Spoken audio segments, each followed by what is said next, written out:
icon for approximately 12 different regions, despite the fact he is not from half of those regions. He's the greatest man you know. If you ever meet him, shake his hand. He loves that. Don't. It's please. Don't let the people know. Go for a fist bump. That's what I say. But also, his speech is very nasty. So. Oh yes, of course. I mean, I also. Oh, he's actually gonna be playing Lucina in this matchup. I guess I can see why wants to be throwing out nice hitboxes that can contest against Peach. But there's one thing that player 4 does is that he moves around a lot, and a lot of characters kind of struggle to microspace around Lucina's hitboxes, but with careful planning, with exacting pressure, definitely player 4 can manage to thread those needles. Yeah, player 4, like, you can see, like, when he's jumping and fairing, he's immediately drifting back while the fair is still active just to avoid getting in the range of Lucina for a punish. I kind of like the idea of Z dropping that turnip just to, in the case player 4 went for a lower recovery, would have hit him. But, you know, at this point, both of them deep in the red here. You know, a nice hit from either of them can actually seal the deal. As I'm at the ledge right now. Ooh, just walking into the shield breaker. Yeah, now we have Limits is the one who's on stage. Back throw is not going to be doing it.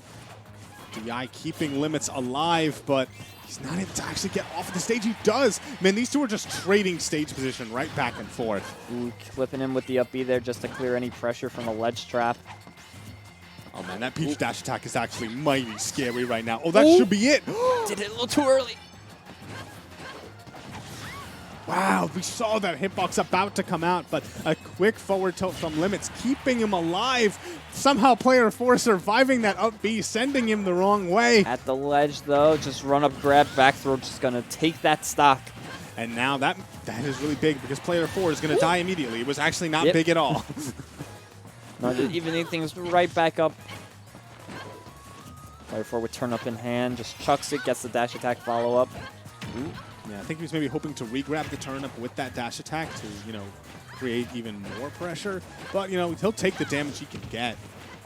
40% already on Limits means that those hits are going to be putting him on the ledge, and we've already seen, the potential player 4 has for getting tons of damage there. Gets the up air. Ooh. No follow-up off of the turnip, though. Gets the grab, down throw. Into the nair, going to send him off. Stitch. Dangerous situation for Limits.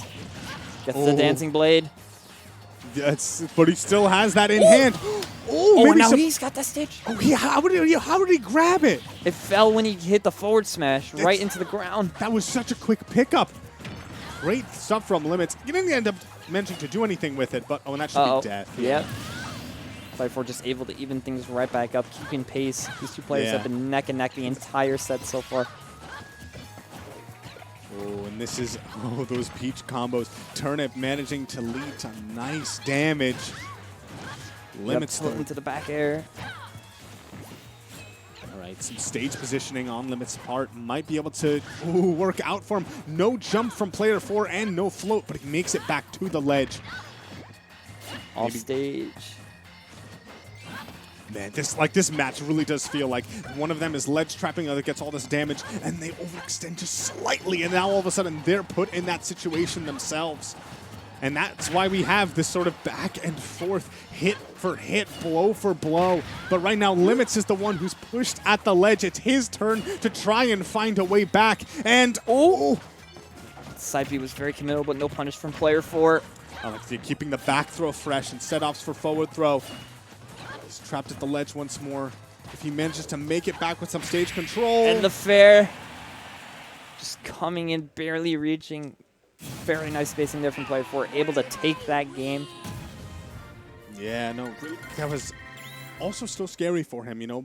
It felt like the one thing he wasn't doing was the overextending part, where even when, you know, Limits managed to get off of the ledge, he didn't, you know, end up throwing himself off the stage and then have to recover against Lucina. No, it was always, you know, even if, you know, you were going to make it back, I'm still going to have just a little bit of stage control that I can leverage to even more damage and just reset the situation. All right, player 4 swapping to the Daisy, though, right now. Same character, doesn't matter. Don't they have different taunts, though? The taunts are different, yes. So, yeah, I mean, come on. Right. That's huge. The big meta factor. Daisy's up taunt. Forgot about it. My bad. Ooh, gets the grab. Down throw could lead to big damage here. Okay, Limits for the most part not eating too many of these consecutive strings, but instead it's on these just general disadvantage that he ends up getting taken for a ride at 103% already and forced to still recover on top of that. Nice aggressive swing to get him back and Able to drift over, back throw. If that forward smash had connection, that would have been huge. Parrying the side B, really big for Limits. Normally that move is very hard to punish, but parrying it, not so much. Getting caught by the fair there. Yeah, that peach forward air in this matchup specifically, it's hard to do because of the fact that Lucina loves to be swinging her sword around. Neutral airs, forward airs, all sorts of things. And, those later hitboxes can be risky. But player 4 still managing to find his find a way to land them. Okay, at the ledge. Going for the shield breaker. Just barely misses it. That would have done so much for him. At the very least, it would have forced player 4 to maybe not get a punish. And, barely whipping on that grab. I forgot that, Daisy up taunt is irrelevant when the real taunt is just crouching in place. Trying to get a snipe of some kind. He sends below the stage. Now player 4 with an extremely healthy lead right now. He's feeling himself as well. All right. Now, I like that neutral air. Just got to shut him up a little bit. I don't think he's going to be crouching in place for a little while, at least until he gets a nice solid combo, in which case, you're landing without a jump. Oh, gets the parry. Oh, you took 34. You took 60. It's still going. Still has the Stitch face in hand. Gets another hit. Oh my goodness. This is his best friend right now. And he's back to crouching, back to the up taunt. The meta reveals itself as that almost did it right there. That back air was going to finish. Player 4 able to secure it, gives the ceremonial fist bump.